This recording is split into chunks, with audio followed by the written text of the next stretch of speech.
Hey guys, Ivan here, and in today's video we got a couple of things we gotta talk about, and the first thing is gonna be the results of the Romania Pro. And as you guys know, and as you all expected, we all basically knew this yesterday before the finals of the prejudging. Rafael Brandao won the Romania Pro. It was an easy win if you ask me. Now, I saw Nick's Strength and Powers video. He titled it Robbery. I was wondering what kind of robbery was he thinking. Like, was he talking about Emir losing to Akim or something about Horse MD and Emir? I don't know. But in fact, he was actually talking about Akim losing to Rafa. Of course, I don't watch his videos, but I had to check what this is all about. And apparently, based on what he says, there are plenty of comments saying that Akim should have won this show. I haven't seen those comments. I don't think he made it up. He probably did see some comments, but you guys know that in my video, I actually thought Akim should have placed even as low as third. However, after watching these photos, it doesn't really seem like that. You're gonna see basically that Akim actually did look better, a lot better actually, than Rafael in pretty much all the shots except the back shots. Check out this one, for example, the front double bicep. I mean, Akim's arms, the biceps, and the triceps are just insane. Some of the best in the Pro League, probably. Chest was definitely a lot bigger and thicker. Even the lats in the front shots are, they're actually looking pretty good, especially compared to what they look like from behind. And then the legs as well. Look at the size discrepancy, guys. Look at the inner part of the legs. And overall, basically the fullness, the roundness. Akim is extremely good from the front and from the side. Because look at his side chest as well, man. Like the shoulders, the arms, the chest, even the legs, like the quads, and the glutes, especially like the conditioning in the glutes and the separation in the quads. Look at the cuts in Akim's side leg and the height of that quad as well. I mean, Akim actually looked like a freaking beast, and here, even though Rafael is stepping up, he's standing in front of Akim. I mean, compare the legs, the conditioning, the inner part, like the adductors, the chest separation. Look at the chest density, thickness, and separation. Overall, Akim was freaking spot on. He was at his absolute best. And I'm pretty sure these photos are from the finals, and that's when Akim shines the best. He's definitely always better at the finals than at the prejudging, and also the photos are showing how conditioned he actually was, and the live stream didn't really catch that the best way. So, in the front shots and the side shots, Akim probably did beat Rafael, but the back, guys, I mean, Akim's back. Even in these shots, super high quality shots, which make these guys look as good as possible, Akim's back, man, it's a disaster. It's not only small and natural fit, it's also super soft, right? It's not even conditioned. Like, okay, he doesn't have the lats, they're gone, but he does have some massive spinal erectors, and also like the traps are decent, but for some reason they are very watery, very soft. So, yeah, this could not have been any sort of a robbery. You can't win a show if you don't have a back. It's not only one pose or two poses, it's basically a whole body part, the second biggest body part on your body after legs. So if you don't have legs or if you don't have the back, you can't win a show against the guy who is close to you in all the other shots but destroys you in this one or two shots like this. Right, Akim managed to beat all the other guys, so, if Rafa wasn't there, Akim would have won this show, but against somebody who is on this level and they are very much complete, you can't win. There is no chance.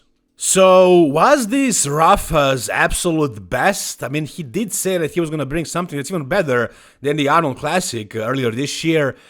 I wouldn't say so. I don't think this was better. I think he was a little bit smaller and flatter, and conditioning was maybe the same.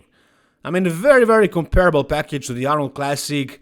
I wouldn't say improved, I would say maybe slightly worse. I mean, the guy did so many shows this year, and thankfully he's qualified now for the next year's Mr. Olympia, so he doesn't have to compete anymore next year, mid-season. He can just focus on the Olympia, and he can potentially make more progress, more gains, because he still needs to get bigger to be competitive, like to be a top, not competitive, of course, he's top 8, but like to be potentially one of the top 5, top 6 guys in the Open. I mean, it's going to be very challenging to put on like a solid amount of muscle on his frame in this part of his career.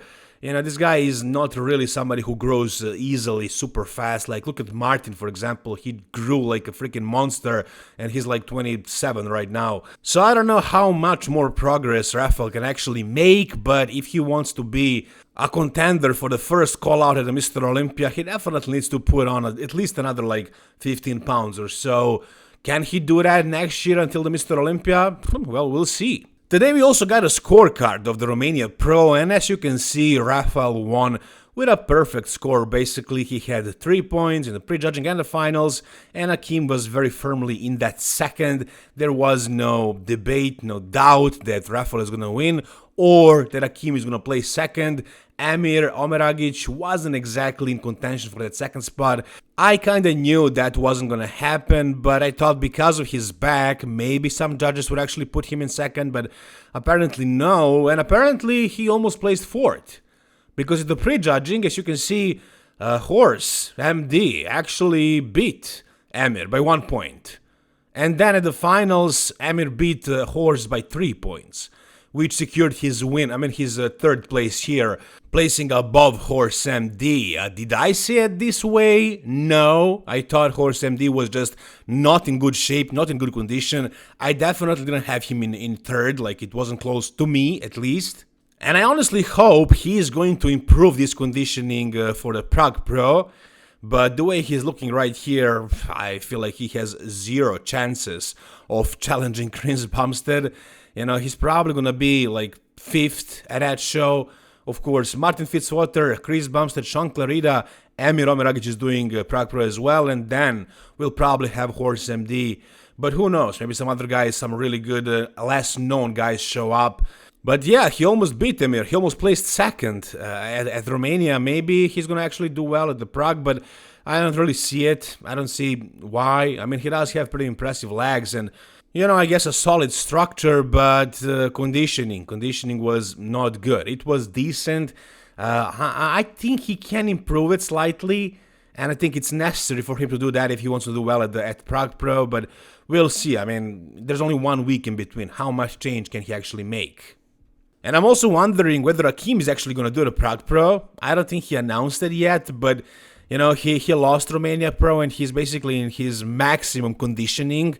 He's really good right now. He should definitely jump in, but I spoke about this many times at this point. It seems like he's not going to do it, and I know that Rafael is not going to do it, so yeah, very, very poor thinking if you ask me, not using this opportunity to stand next to Chris Bumstead, but it is what it is.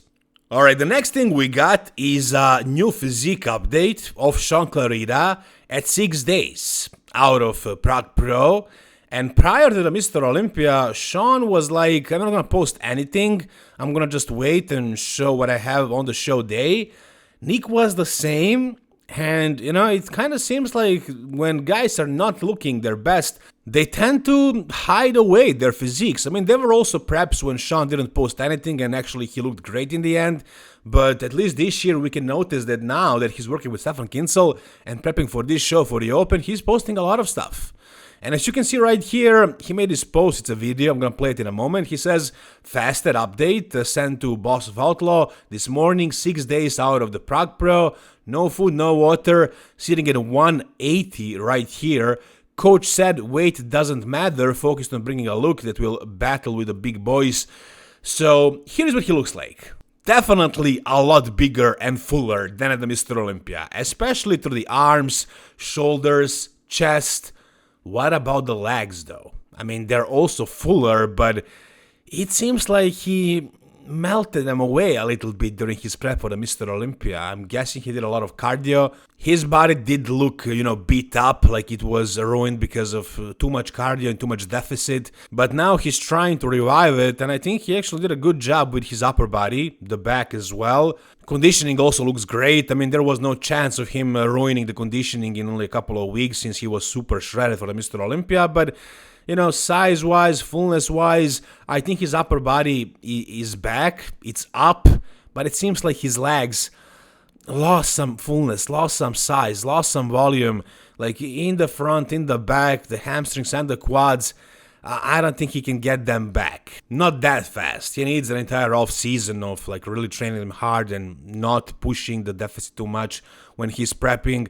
Matt Jansen made a mistake and he kind of ruined this guy for this year. He will be a lot better for the Prague Pro than for the Mr. Olympia, of course. But, you know, not that much better. Like, he's not going to be at his absolute best. Because I think his legs are definitely down in size. And they're looking asymmetrical as well. So, where do I have Shaun Clarida at the Prague Pro? I mean, I definitely don't see him beating Martin, nor Chris Bumstead. He might, I think he will, beat Horse MD. As far as Emir Omeragic, I don't know. I think he's going to be probably like top 4, top 3 maybe. But higher than that, if his legs were up, I would definitely have him in 3rd. But with the legs looking like this, yeah, I don't know. I think maybe 4th, maybe 3rd, something like that. Whatever you guys think, tell me down below in the comment section. Alright, and lastly, we got a little bit of something from Krizo, Michal Križanek. Somebody asked me in the comment section for a Krizo update, and here you go. So he posted this story today, and it seems like he is basically back in terms of size. And this is the arm he operated on. He had a shoulder surgery, but I think his shoulder is much better now. He is training his legs pretty hard, however. That's what he can do. And I think he's doing whatever he can with the other side of his body. And as much as he can with the other side. So he's not being lazy. He is still training. He's doing what he can. And I don't think he's on anything. There is no point of blasting it right now when you can't maximize your training. So he's probably, you know, off or cruising, whatever. And he's actually maintaining a solid amount of muscle. He's still pretty freaking massive. And the weights he's using in his recovery are actually getting bigger. He's getting stronger. His mobility is also getting better. I believe Krizo will recover completely. I mean, there were people who were saying that he won't recover ever because shoulder surgeries are nasty, but this guy is doing whatever he needs to do, man. He's doing this recovery. He's definitely getting better. I think he will be back full-blown. And considering the whole situation, he's actually looking phenomenal right now. I mean, the conditioning and the hardness are gone. That's what happens when you step off the cycle. But the size is holding up pretty nicely. The training is getting better. So I think next year we're going to see Krizo on the stage and he's going to look great. And also him refreshing his receptors now and letting his body rest a little bit. It's also probably going to be beneficial. And in the end, he's going to look probably better than ever. I think so. Whatever you guys think, tell me down below in the comment section. If you guys enjoyed this video, give it a thumbs up. For more content like this, guys, stay tuned. Subscribe to this channel. Thank you so much for watching. See you soon. All the best and bye-bye.